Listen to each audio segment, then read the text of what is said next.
Hello everybody. तो आज हम देखने वाले हैं जनरल फिजियोलॉजी के क्वेश्चंस। जी हाँ, कैसे उसे लिखना है एग्जाम में, शॉर्ट नोट या लॉन्ग नोट, और इम्पोर्टेंट क्वेश्चन कौन है वो सब देखेंगे। तो ये है हमारे कुछ पीवाईक्यूज। ये एक्चुअली हमारे एकेयू का है, यानी बिहार का। ठीक है, तो उसके इम्पोर्टेंट क्वेश्चन है, आप देख सकते हो कौन कौन है। ट्रांसपोर्ट ये 23 तक का है, 23 लास्ट तक का है। ओके, तो लेट्स सी कौन कौन से क्वेश्चन इंपॉर्टेंट और उसको लिखना कैसे। सबसे पहले homeostasis define compare between feedback system.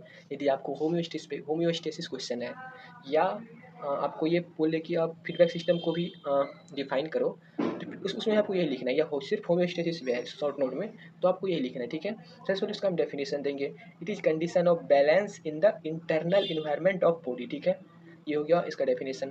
फिर हम लिखेंगे ए variety of physiological mechanism which maintain internal environment of body in term of electrolyte balance, pH, temperature called homeostasis mechanism. Okay, homeostasis regulation जो होता है, जो होम्योस्टेसिस होता है, होम्योस्टेसिस रेगुलेशन होता है bye feedback mechanism.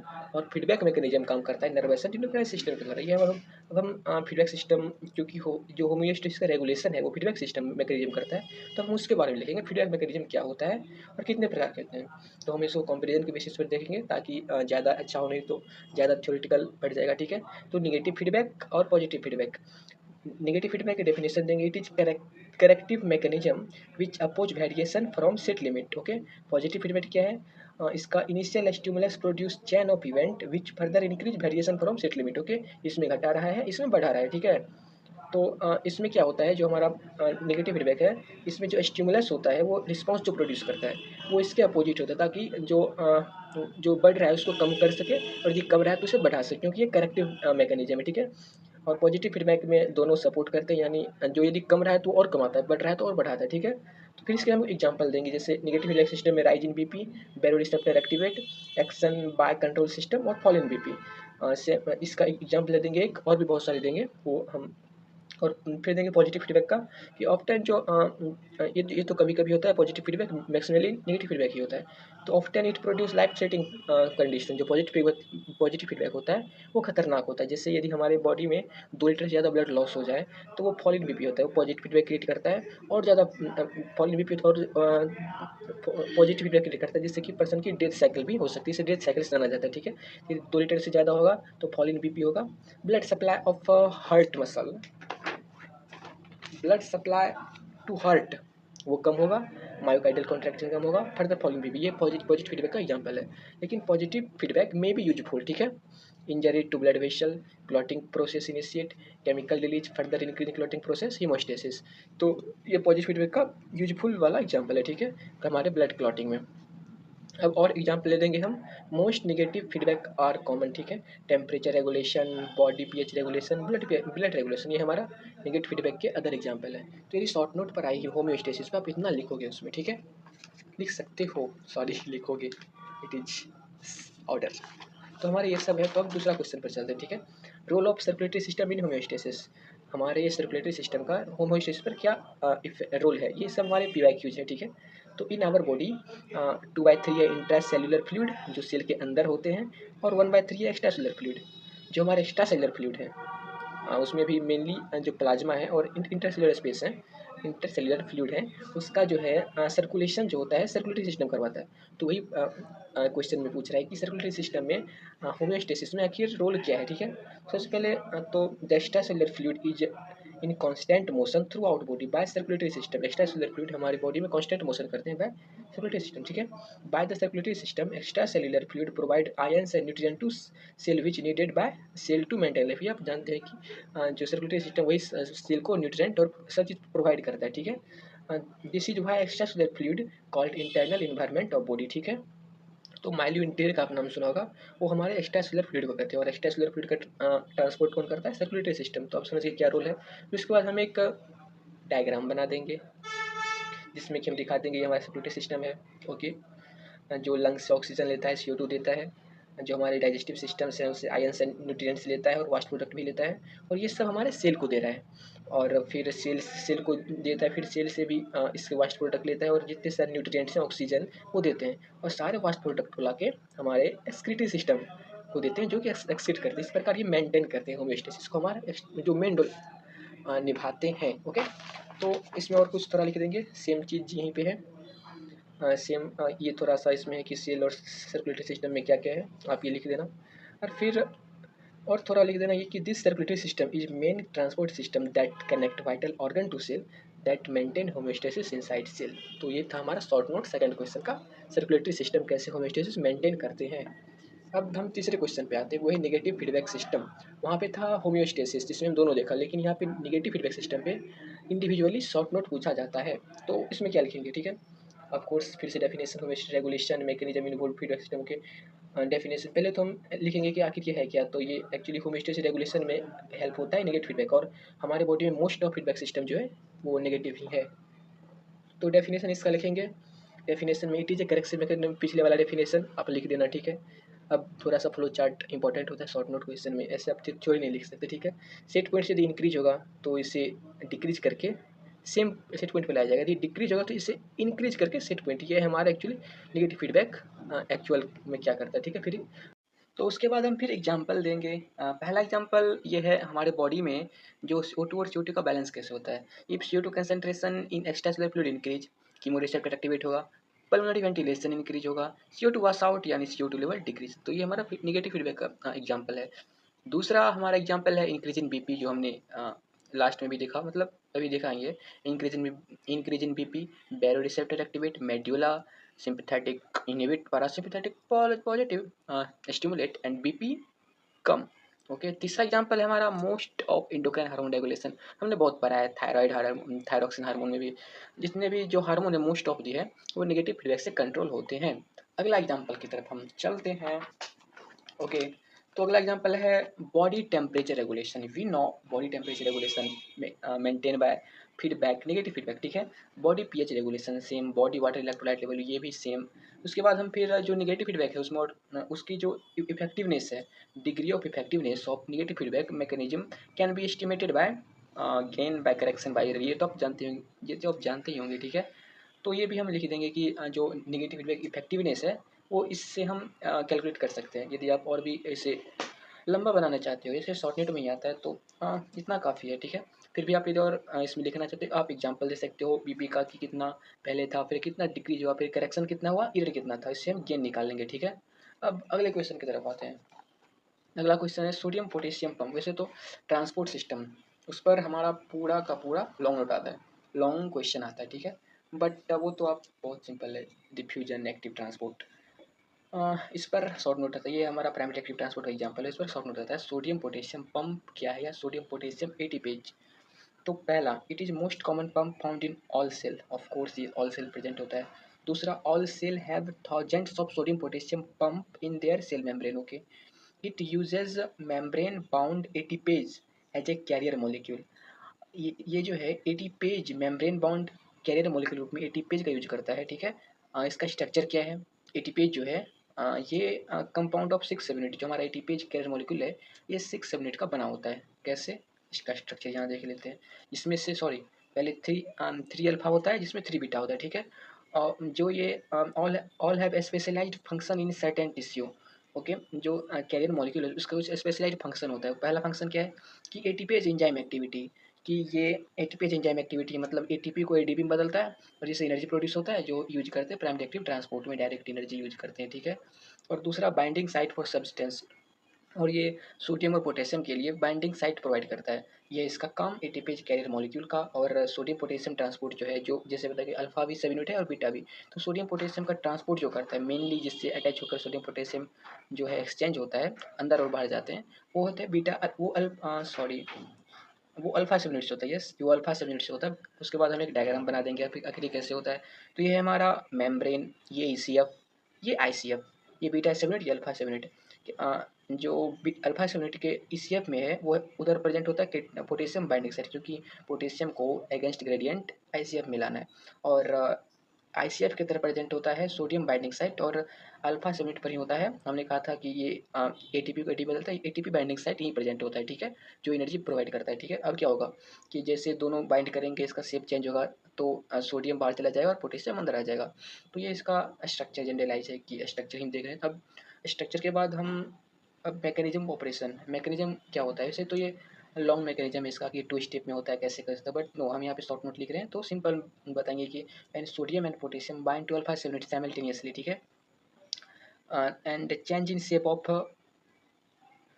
Career protein, sorry CP carrier protein, ठीक है, change in shape of carrier protein and sodium move CCF, potassium move to ICF. तो ये इसका मैकेनिज्म ऑपरेशन है। अब इसमें इस क्वेश्चन को और हम लिख सकते हैं इसका फंक्शन क्या है, ठीक है, ये थोड़ा आप लॉन्ग लिख सकते हो, शॉर्ट नोट 1 से 2 पेज, यस। फंक्शन क्या है, फंक्शन मेंटेन हाई, क्योंकि ये एक्चुअली इसका फंक्शन है इलेक्ट्रोजेनिक इन नेचर। पता है कि ये 3 सोडियम को 3 पॉजिटिव चार्ज को बाहर दे रहा है और 2 पॉजिटिव चार्ज को अंदर ले रहा है, यानी ये जो है नेट पॉजिटिव चार्ज बाहर दे रहा है, यानी एक जो इलेक्ट्रो डेवलप पोटेंशियल ग्रेडियंट है उसमें हेल्प करता है। तो maintaining high potassium and low sodium concentration, ठीक है, net positive charge movement outside the cell, ठीक है, 3 सोडियम आउट 2 पोटेशियम इन। दूसरा फंक्शन है ये सेल का जो normal cell volume and pressure ये मेंटेन करता है। और ये रेस्टिंग मेम्ब्रेन पोटेंशियल, जब आप वहाँ पढ़े होगे तो बताओ, ये मेन पंप होता है रेस्टिंग मेम्ब्रेन पोटेंशियल को बनाए रखने के लिए, यानी अंदर की निगेटिव चार्ज क्योंकि नेट पॉजिटिव को बाहर दे रहा है, यानी रेस्टिंग मेम्ब्रेन पोटेंशियल को बनाए रखता है। और सेल वॉल्यूम और प्रेशर को मेंटेन करता है, क्योंकि जब सोडियम बाहर जाएगा तो मतलब वाटर का मतलब इससे होता है ना, आयन के बेसिस पे वाटर बाहर आता है तो उसे मेंटेन करता है, ठीक है। और तीसरा मेजर एनर्जी यूजिंग प्रोसेस है हमारे बॉडी का, अकाउंट फॉर लार्ज बीएमआर, जिसके कारण हमारे बीएमआर लार्ज का बीएमआर इस पर डिपेंड करता है, बेसल मेटाबॉलिक रेट, ठीक है। अब इसमें और इनहिबिशन ऑफ पंप के इनहिबिट कैसे होता है, तो टेम्परेचर यदि कम हो जाए तो इनहिबिशन होगा, ऑक्सीजन कम हो जाए, मेटाबॉलिक पॉइजन जैसे 2,4-DNP है, ठीक है। और यदि आप और इसमें लिखना चाहो इसको आप स्किप कर सकते हो, ठीक है, क्लिनिकल सिग्निफिकेंस, बट लिखना चाहो तो लिख सकते हो, ठीक है। क्रिटिकल सिग्निफिकेंस ये डिजिटैलिस ड्रग होता है एक, जो कि हम हार्ट फेलियर में यूज करते हैं। इसमें क्या होता है कि जो ये ड्रग जो होता है ये sodium potassium pump of heart जो सील होता है हार्ट मसल का उसको इनहिबिट कर देता है, जिसके कारण तो जब ये सोडियम पोटेशियम को इनहिबिट करता है तो इंट्रासेलुलर सोडियम बढ़ जाएगा, और जब ये सोडियम बढ़ जाएगा तो कैल्शियम का इफ्लक्स कम हो जाएगा, इफ्लक्स कम होगा तो इंट्रासेलुलर कैल्शियम बढ़ेगा, कैल्शियम बढ़ेगा तो मायोकार्डियल एक्टिविटी बढ़ेगा, क्योंकि कॉन्ट्रैक्शन में हेल्प करती है ना कैल्शियम, ओके, लिख सकते हो आप ये। तो सोडियम पोटेशियम पंप थोड़ा बड़ा नहीं हो गया। अब पहले हमने डेफिनेशन देखा, फिर स्ट्रक्चर, डेफिनेशन, स्ट्रक्चर, फिर मैकेनिज्म, मैकेनिज्म को आप स्किप कर सकते हो यदि बड़ा हो गया तो, ठीक है। फिर फंक्शन तो इम्पोर्टेंट है, फंक्शन, फिर इनहिबिशन, ओके लिख देना। अगला factor affecting rate of diffusion, diffusion, हाँ सिंपल डिफ्यूजन, ठीक है, क्या actually the rate of which material diffuse in given Fick's law of diffusion, rate किस रेट से किसी मेम्ब्रेन से डिफ्यूज है तो वो फिक्स लॉ, फिक्स ने एक लॉ दिया था जिस पर डिपेंड करता है, ठीक है, जो कि इसका लॉ क्या है, डिफ्यूजन फॉर्मूला क्या है, ये है net rate of diffusion according to Fick's law minus D into A by T into C in minus C out. T क्या है डिफ्यूजन कांस्टेंट, ए क्या है एरिया ऑफ मेम्ब्रेन, टी क्या है thickness of membrane, C in यानी concentration of inner outer minus outer, ठीक है, negative sign क्या डिनोट कर रहा है, sign indicate material moving down to gradient. अब एक्चुअली डिपेंड किस किस पे करता है, पहला डिस्टेंस, ऑफ कोर्स जितना कम डिस्टेंस होगा उतना जल्दी डिफ्यूजन होगा, आप इसे वर्ड में लिखना ऐसे नहीं लिखना, डायरेक्टली इनडायरेक्टली, ठीक है। Size of gradient, concentration gradient जितना ज़्यादा होगा उतना अच्छा, इलेक्ट्रिक पोटेंशियल ग्रेडियंट, ठीक है, डिफ्यूजन डायरेक्टली प्रोपोर्शनल, ठीक है, size of molecule inversely proportional, temperature, pressure, lipid solubility depend करता है। आप सभी के बारे में कुछ कुछ लिख देना, ठीक है, मैंने नहीं लिखा है, आप जानते हो कि जितना ज़्यादा सॉल्युबल होगा लिपिड में उतना ज़्यादा अच्छे से इसका डिफ्यूजन होगा। फिर सरफेस एरिया जितना ज़्यादा होगा उतना अच्छा होगा, थिकनेस ऑफ मेम्ब्रेन जितना कम होगा उतना जल्दी डिफ्यूजन होगा। तो ये छोटा सा लिख सकते हो, आता है क्वेश्चन, सब आ चुका है जितने भी बताए मैंने। सेकेंड एक्टिव ट्रांसपोर्ट ये भी आता है, primary active transport sodium potassium pump आता है, और सेकेंड एक्टिव ट्रांसपोर्ट से ये आता है। सेकेंड एक्टिव ट्रांसपोर्ट होता क्या है, इतना तो पता है कि इसमें एनर्जी जो है इनडायरेक्टली यूज होता है, ठीक है। तो देखते हैं, it is type of active transport of course in which indirectly uses of energy, अच्छा, stored in an ionic concentration difference, हाँ, क्योंकि इनडायरेक्ट इसी से युद्ध कर रखिए, आयनिक कंसंट्रेशन डिफरेंस जो बना रहा है प्राइमरी ट्रांसपोर्टर उसको ये एनर्जी के रूप में यूज कर रहा है to transport of another substance, yes against concentration gradient, okay. Actually मैंने इसको एक ही पैराग्राफ में पूरा लिख दिया है, आप इसे तोड़ तोड़ के भी लिख सकते हो कि पहला it is type of active transport in which indirectly use of energy, okay. Energy किस फॉर्म में होता है, energy stored in ionic concentration difference to transport another substance against concentration gradient. ये होता कैसे है, ये कैसे समझोगे, ये होता कैसे, इसको समझिए को क्या करें समझने के लिए, ठीक है। तो मान लेते हैं ये एक सेल है, दिख रहा होगा, सॉरी नहीं दिख रहा है, पेंसिल है, ठीक है। तो आप ऐसे समझ लो कि जो प्राइमरी एक्टिव ट्रांसपोर्ट है वो सोडियम को बाहर कर रहा है, 3 सोडियम बाहर 2 पोटेशियम अंदर। अब सोडियम कंसंट्रेशन बाहर ज़्यादा अंदर कम, तो क्या होगा, कंसंट्रेशन ग्रेडियंट बनेगा, जिसके कारण जो सोडियम है वो अंदर आना चाहेगा और वो अपने साथ किसी और को भी ला लेगा। इसने डायरेक्ट यूज नहीं किया, लेकिन इनडायरेक्ट यूज किया एनर्जी का, क्योंकि कंसंट्रेशन ग्रेडियंट बना और जिसके कारण इसका सोडियम का मूवमेंट अंदर की साइड हुआ, तो हुआ, ठीक है, और उसने साथ अपनी ला लिया। तो जो transport of many ions is a nutrient against concentration gradient is coupled with sodium, जैसे आपने ग्लूकोज का ट्रांसपोर्ट पढ़ा, सोडियम टिबेनेट glucose transport, sodium amino acid transport, sodium calcium exchanger, sodium iodine pump, ये सब सोडियम की मदद से अंदर आते हैं, ठीक है। क्योंकि ग्रेडियंट जो है वो सोडियम का बना है, वो अपने साथ किसी लाता है, मैकेनिज्म क्या वही कैसे लाता है, ठीक है।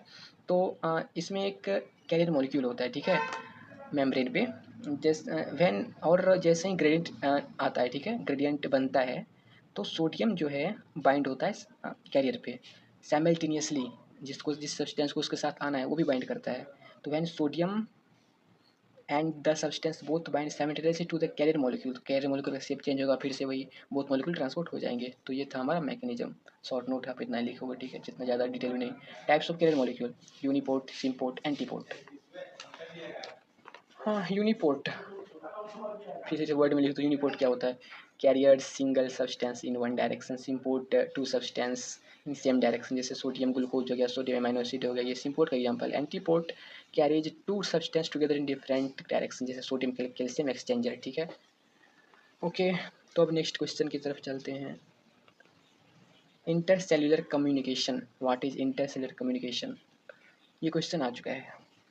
ओके, तो कम्युनिकेशन का मतलब दो सेल के बीच कम्युनिकेशन कैसे होता है, इंफॉर्मेशन का आदान प्रदान। ओके, तो communication between two cell occur in different way. पहला तो या तो दोनों के बीच गैप जंक्शन प्रेजेंट हो, दूसरा भैया केमिकल मैसेंजर, हम जिसकी बात ये करना चाहता है एक्चुअली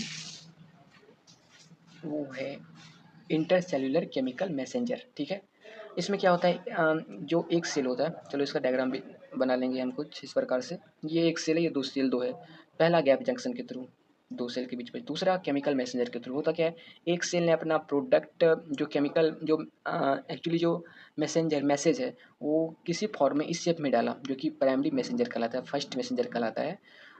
और ये फर्स्ट मैसेंजर दूसरे सेल के सरफेस तक गया, ठीक है, इसका काम खत्म। अब यहाँ से इंट्रा सेल्यूलर मैसेंजर को हम सेकंड मैसेंजर कहते हैं, जो सेल तक पहुँचा है, यही है। इसी तरह कम्युनिकेशन होते हैं, सिर्फ बहुत सारे टाइप्स हैं। आखिर कैसे ये ECF में आया, फर्स्ट मैसेंजर की तरह काम किया, फिर तो वो देखते हैं हम आगे। तो सेल टू सेल कम्युनिकेशन भी ICF आकर in three ways, three types हो सकते हैं। पहला न्यूरल कम्युनिकेशन, आपने न्यूरोमस्कुलर जंक्शन पढ़ा होगा, वो भी एक इंटर सेलुलर कम्युनिकेशन ये, इसमें कम्युनिकेशन भैया सिनेप्टिक जंक्शन होता है, ठीक है। दूसरा पैराक्राइन कम्युनिकेशन, इसमें क्या होता है, सेल जो अपना प्रोडक्ट बनाता है और वो इस शेप में इस शेप में डिफ्यूज कर देता है और to affect the neighbouring cell, तो product of cell diffuse into इस shape to affect the neighbouring cell. अब इंडोक्राइन क्या है, इसमें सेल बना रहा था, इसमें क्या है, hormone reach the cell by ICF, यानी हार्मोन इसमें कैरी करता है one cell to to cell. इसमें क्या था कि सेल अपना प्रोडक्ट बनाता था, ठीक है। तो ये टाइप हो गए, और इसमें क्या लिखेंगे अब, जो एक्स्ट्रा सेलुलर लाइगेंड जो ECF में हमारा मूव कर रहा था उसे हम करते हैं लाइगेंड या फर्स्ट मैसेंजर करते हैं, और जो इंट्रासेलुलर मीडिएटर है उसे सेकेंडरी मैसेंजर करते हैं। ये अपने पढ़ा होगा कि सेकेंड मैसेंजर बहुत सारे होते हैं।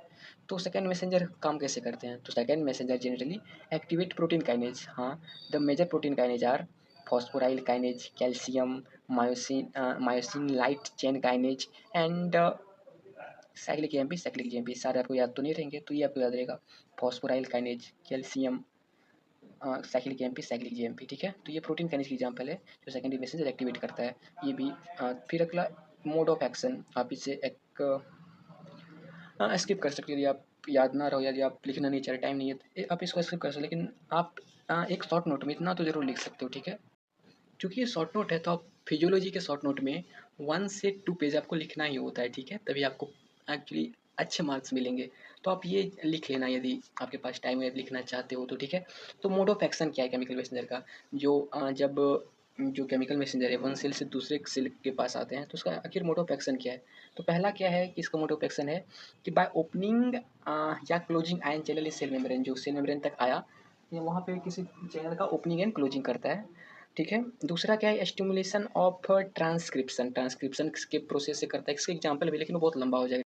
तीसरा होता है बाय एक्टिवेटिंग फॉस्फोलाइपेज, ये तो बहुत फेमस है, आपने पढ़ा होगा। फर्स्ट मैसेंजर जो है, जो लैगेंड रिसेप्टर बाइंड करता है फॉस्फोलाइपेज सी को एक्टिवेट करता है, फिर वो PIP2 एक्टिवेट करता है, PIP2 फिर IP3 DAG को बनाता है, IP3 एंड DAG को बनाता है, जो कि सेकंड मैसेंजर की तरह काम करता है। ठीक है। तीसरा एग्जाम्पल, चौथा example sorry mode of action है by changing activity of cyclic AMP cyclic GMP। ठीक है। फिर G protein link receptor, G protein आपने पढ़ा होगा, जी प्रोटीन कपल रिसेप्टर, वो भी इसका मोड ऑफ एक्शन है। ठीक है। जी प्रोटीन लिंक रिसेप्टर एक्टिवेशन। ठीक है। तो ये था हमारा इंटरसेलुलर कम्युनिकेशन। अब हम बात करते हैं अगले क्वेश्चन, यानी ये हमारा इसका लास्ट क्वेश्चन। बाकी सब क्वेश्चन आप ऐसे ही पढ़ लेना, लिखने की जरूरत नहीं है। मतलब ये सारी इंपॉर्टेंट, जो सारी इंपॉर्टेंट थी वो मैंने इसमें डिस्कस की। ठीक है। तो ये है एपोप्टोसिस, ये तो आप जानते हैं एपोप्टोसिस क्या है। इसका जो अर्थ होता है ग्रीक में, वो होता है लूजिंग या फॉलिंग। ठीक है। डेफिनेशन से पहले इसका देंगे, apoptosis is a process of programmed cell death under genetic control in which cell die and get phagocytosised phagocytized. Okay, कि इसमें प्रोग्राम्ड सेल होता है अंडर जेनेटिक कंट्रोल, और फिर सेल जो डाई होता है उसका फैगोसाइटोसिस होता है। ठीक है। तो ये है क्या, it is it is a normal event in life of organism. Here cell on gene play active role, therefore called cell suicide। जो एपोप्टोसिस है वो सेल सुसाइड कहलाता है, क्योंकि इसके जो सेल के अपने जीन है वो इसमें हेल्प करते हैं। ओके। ठीक है। तो मैकेनिज्म इसका देखते हैं, मैकेनिज्म क्या है। मैकेनिज्म, यदि इन्फ्लामेशन हो गया सेल में, O2 की कमी हो गई, लैक ऑफ न्यूट्रिशन हो गया, फ्री या सेल में फ्री रेडिकल्स का फॉर्म हुआ, तो क्या होगा, activation of enzyme caspase in mitochondria, caspase enzyme बनेगा उस सेल के माइटोकॉन्ड्रिया में। ठीक है। अब कैस्पेज क्या करेगा, कैस्पेज एपोप्टोटिक जीन एक्टिवेट करेगा, और वो एपोप्टोटिक जीन क्या करेगा, DNA फ्रेगमेंटेशन करेगा, DNA फ्रेगमेंटेशन होगा तो सेल की डेथ हो जाएगी। Activation of enzyme, caspase enzyme, okay, apoptotic gene activate, DNA fragmentation, cell का डेथ, और cell remnant remove by phagocytosis. Okay. तो ये था मैकेनिज्म एपोप्टोसिस होते कैसा है। ठीक है। फिर इसका फिजियोलॉजिकल सिग्निफिकेंस क्या है हमारे बॉडी में, तो important role in embryonal development and also in adulthood. Embryonal development जब हमारे बॉडी में होता है तो इसमें कुछ सेल को रिमूव करने होते हैं, तो उसमें ये बहुत इंपॉर्टेंट रोल निभाता है एपोप्टोसिस। और साथ ही जो हमारे एडल्टहुड में ये बहुत अच्छा ये रोल निभाता है एपोप्टोसिस। ठीक है। इसके एग्जांपल आप देख लेना। ठीक है। It remove unneeded cell. ठीक है। जैसे हमारे regression of duct system during sex differentiation in foetus, जो हमारे डक्ट दो डक्ट बनते हैं, मुलेरियन डक्ट, और उसमें ऐसा कुछ आपने पढ़ा होगा, तो उसमें जो रिग्रेशन होता है duct system during sex differentiation, तो उसमें एपोप्टोसिस के द्वारा ही होता है। ठीक है। तो इसका क्लिनिकल सिग्निफिकेंस क्या है, क्लिनिकल क्या है, क्लिनिकल इसका है कि एबनॉर्मल एपोप्टोसिस अकर इन ऑटोइम्यून डिजीज, कैंसर, इन सब डिजीज में क्या होता है, एबनॉर्मल जो नॉर्मल एपोप्टोसिस है वो नहीं होकर एबनॉर्मल हो जाता है, जिसके कारण ये डिजीज होते हैं। तो ये था हमारा एपोप्टोसिस, इस पर आप शॉर्ट नोट लिख सकते हो। ओके। तो ये हमारे थे जनरल एनाटॉमी के क्वेश्चंस, और आशा है कि आप लोगों को अच्छा लगा होगा, क्या नहीं तो क्या होगा। ठीक है। ये हमारे कुछ नोट्स थे। ठीक है। अगले वीडियो हम देखेंगे ब्लड फिजियोलॉजी के इंपॉर्टेंट क्वेश्चन, और उसे लिखना कैसे शॉर्ट नोट। वैसे पढ़ तो सब लेते हैं फिजियोलॉजी में, लेकिन उसे लिखना कैसे एग्जाम में वो समझ में नहीं आता। तो उसके लिए हम क्या करते हैं कि कुछ क्वेश्चन जो होते हैं, जो इंपॉर्टेंट क्वेश्चन है, उसे लिखने की प्रैक्टिस कर लेते हैं, जिससे क्या होता है कि एग्जाम में हम उसे आसानी से लिख सकें, और हमें अप्रोप्रिएट मैनर में और निश्चित वर्ड में हम उसे लिख सकें, जिससे हमें अच्छे मार्क्स मिले। ठीक है। तो मिलते हैं नेक्स्ट वीडियो में ब्लड फिजियोलॉजी के इंपॉर्टेंट क्वेश्चन के साथ। Thank you.